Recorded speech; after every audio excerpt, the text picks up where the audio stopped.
This is Foundations of Math and Pre-Calculus 10. This time we're going to be looking at multiplying polynomials and what are polynomials used for. Well, they're used to represent real-life problems that we want to solve, such as science, business, and computer animation, just to name a few. And here are some complicated polynomials. And here are some simpler ones. And here is a bunch of points. And if we were trying to estimate it with a line, it's not very good. However, if we use a polynomial, it's a better estimate of those points. And that's one thing we use polynomials for. Now, polynomials is a combination of poly and nomial. Poly means many and nomial means name, but in math, it means one term. So polynomial means many terms. Terms consist of factors, and terms are separated by plus or minus. So these are terms.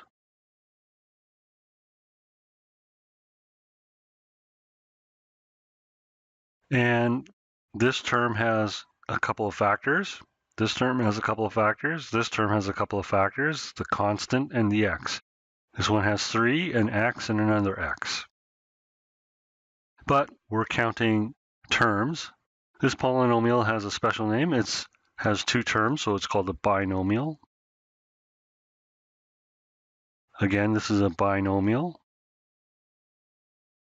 Even though it has x's and y's, there's still 2 terms because they're separated by a plus or a minus. This is a single term, so it's called a monomial. And this one has 3 terms, so it's called a trinomial. After trinomial, we just say polynomial, so if it has 4 terms or more.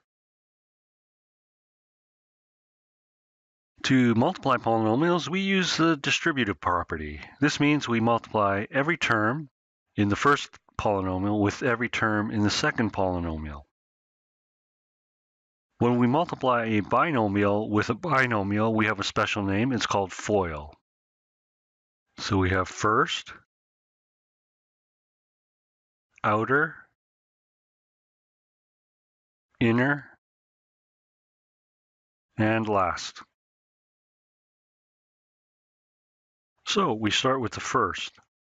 So that's x times x. And then we do the outer. So that's negative 3x. And then we do the inner. This is plus 2x. And we do the last. This is minus 2 times 3.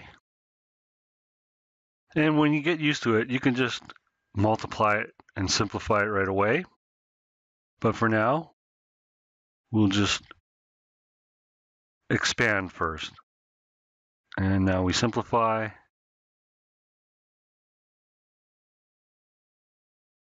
Okay, it's important that x times x is not 2x.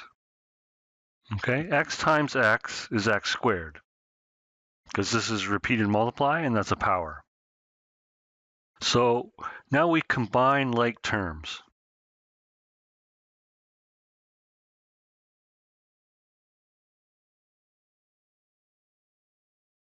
You won't always be able to combine like terms, but in this case we can.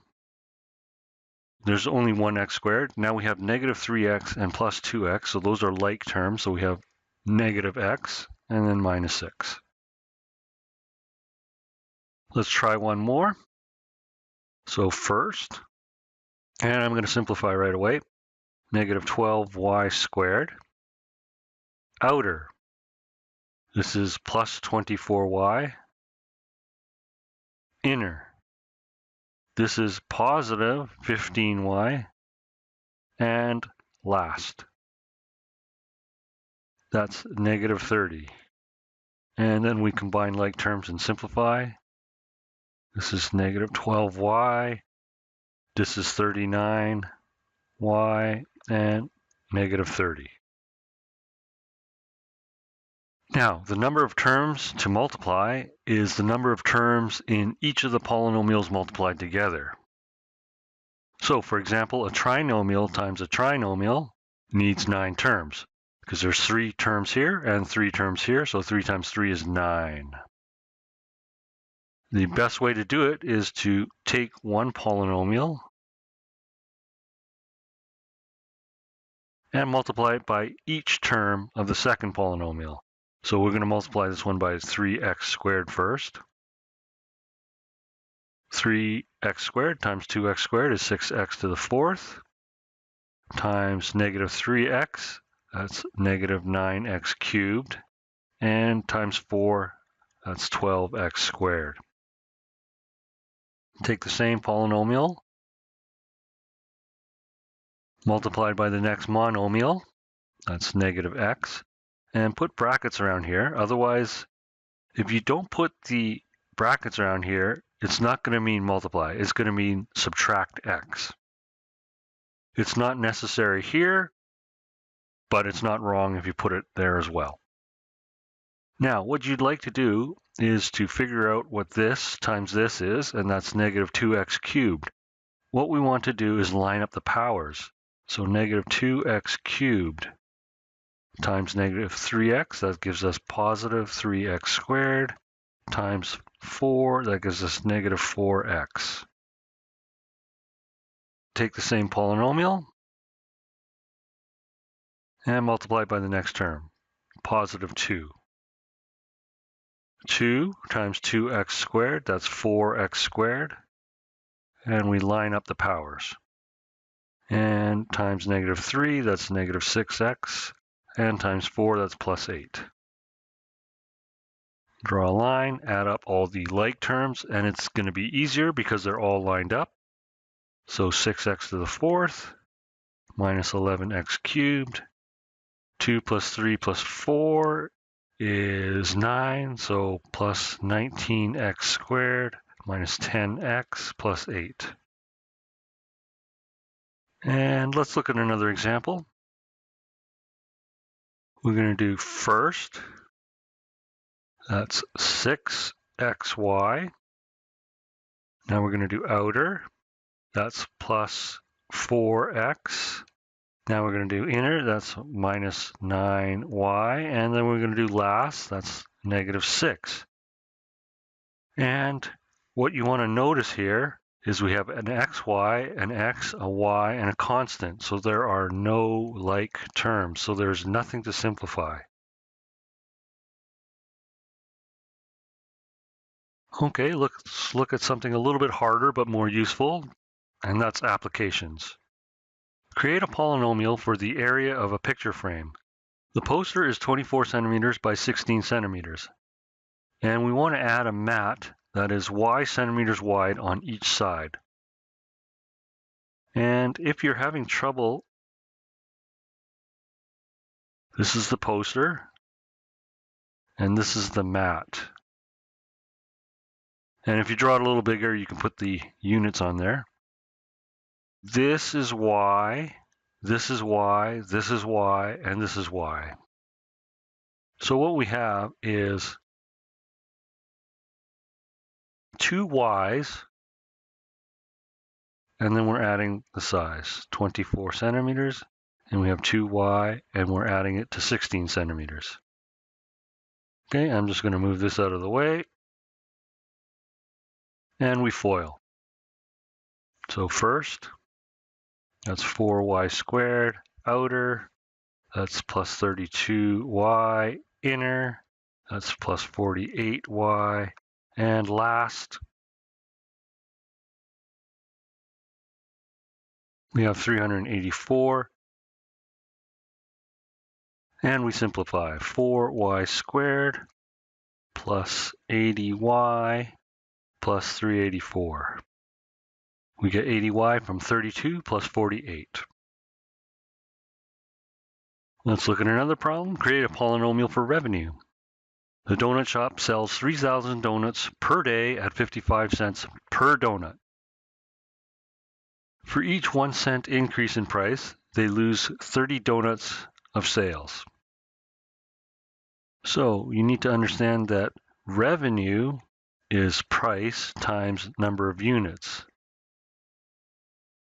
So what's our price? Our price is 55 cents.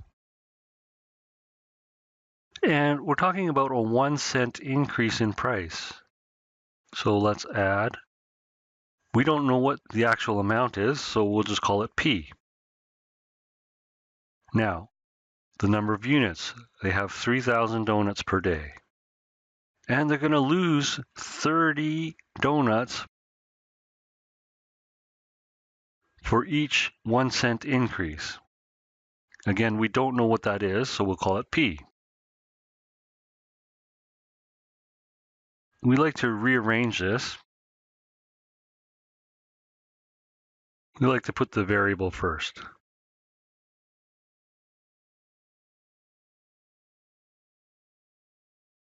Okay, and we go ahead and FOIL. First, outer, inner, and last.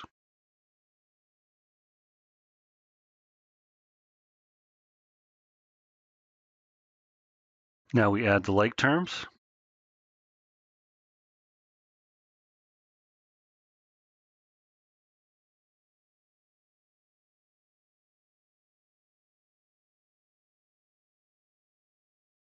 Okay, that's a lot of big numbers in a polynomial, but this is what it looks like for creating one for revenue. And the reason we want to order the polynomials to start off is we have an ordered polynomial at the end. So what we want is the highest power first and the constant last. So the power will decrease with each term. And last of all, we want to create a polynomial for the inquiry. What we want to do is let x represent the leading digit. Then we'll expand and factor the terms. So we'll just let x represent the leading digit. And recall that if we do 35 times 35, we get 25, and then 4 times 3, that's 12. Okay, so leading digit is just 3, but it's in the tens place. That's why we're multiplying it by 10. Let's add 5, because that's the trailing digit, and 10x plus 5. So first gives us 100x squared. Outer, that gives us 50x. Inner, that's another 50x. And last, that's 25. There's an x there. So we have 100x squared plus 100x plus 25. Okay, I'm going to concentrate on this. So now we have 100x squared plus x. And then we still have the 25. Notice the 25 is over here. Now let's factor this again. We can pull out an x, and we can pull out an x plus 1, plus 25. So for here, these are our leading digits. So we're moving it over 2 decimal places, so that's multiplying by 100. And what do we have here? We have our x. And we're multiplying x plus 1 times x. So that's 4 times 3. And that gives us our leading digits. And that's a proof of why this works. So if we were to do 75 times 75, we would do 7 times 8, which is 56. And then we add the 25 at the end.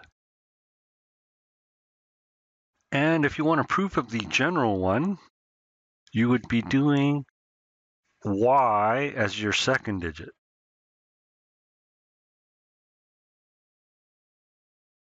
And I'll let you work on this on your own, but it's 10x plus y. For instance, we could have 74 times 76. So we still have the 10x, except we're doing 10 minus y for the second term. So these two digits add up to 10. So that's why we have y and 10 minus y. So expand this and see what you get. And that completes this lesson.